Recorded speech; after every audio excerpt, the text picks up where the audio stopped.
In our language, there are few words worded with such dismissive finality as the word fool. To call someone a fool is to close a door to end a debate. It is an accusation of simplicity, of naivety, of a mind incapable of grasping the serious, complex machinery of the world. The fool is the one who misses the punchline, who trusts too easily, who fails to conform the rigid standards of acceptable behavior. We live in a world that worships the expert, the specialist, the hyperproductive, a world that promotes workaholism, efficiency, and a relentless seriousness. We are told to be calculating, to be strategic, to never let them see us sweat. As William Shakespeare wrote, all the world's a stage, and all the men and women merely a players. But in this grand play, we have forgotten that the script was never meant to be a tragedy of endless toil. Forgetting that playfulness is a basic human need, we wonder why we so easily become bored and exhausted, losing all capacity for spontaneity, authenticity, and passion. Many of us suffer from the absence of the fool in our lives. But what if this figure, this recurring character we so readily mock, holds a secret wisdom we have desperately lost? What if the path to true insight does not begin with the accumulation of knowledge, but with its courageous release? The great Swiss psychologist Carl Jung once wrote, "The soul demands your folly, not your wisdom." Today, we will embark on a journey to reclaim this lost archetype.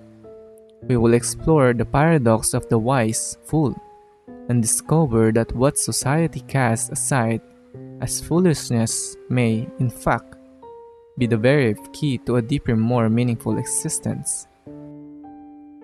Our first encounter with the fool often comes from folklore and fairy tales.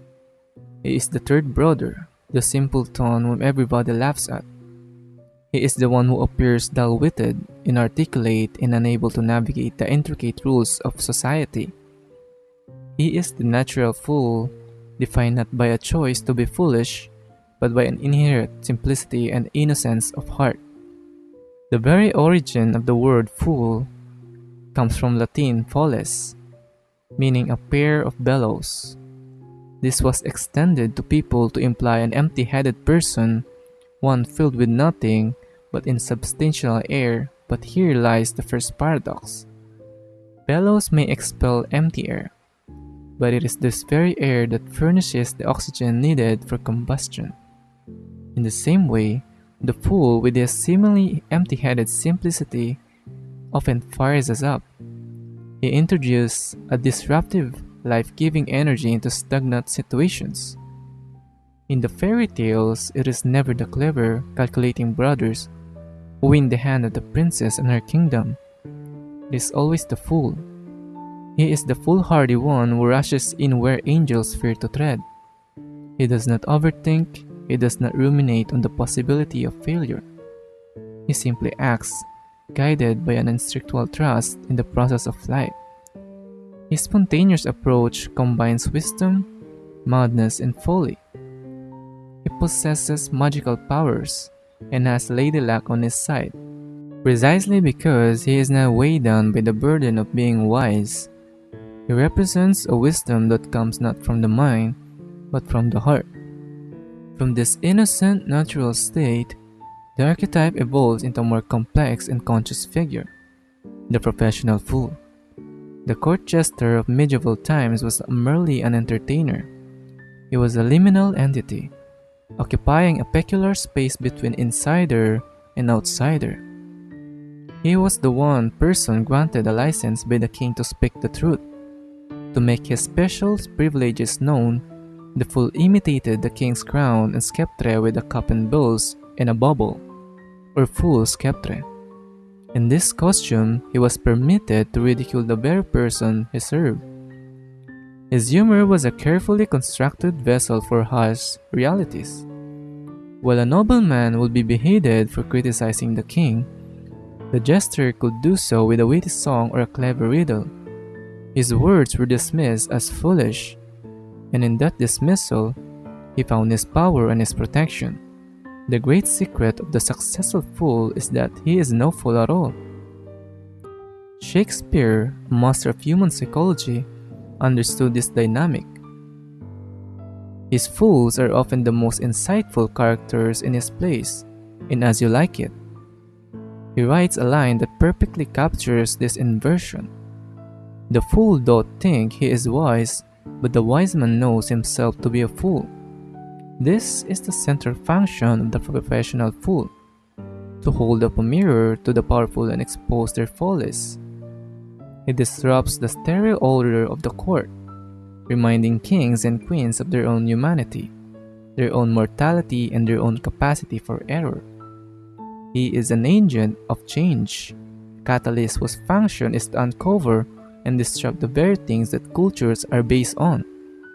Without his blunt observations and playfulness, the inner landscape of the court, and by extension, our own psyche, might become a sterile wasteland. The idea that a wise man knows himself to be a fool brings us to the ultimate oxymoron, the archetypal wise fool. And there is no greater embodiment of this figure in Western thought than the philosopher Socrates. Socrates was condemned by the authorities of Athens for corrupting the youth and for his supposed impiety.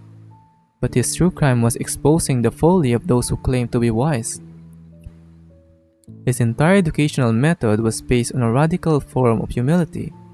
He would approach a respected statesman, a celebrated poet, or a skilled craftsman, men renowned for their wisdom, and through the series of simple questions, revealed that their knowledge was built on a foundation of unexamined assumptions.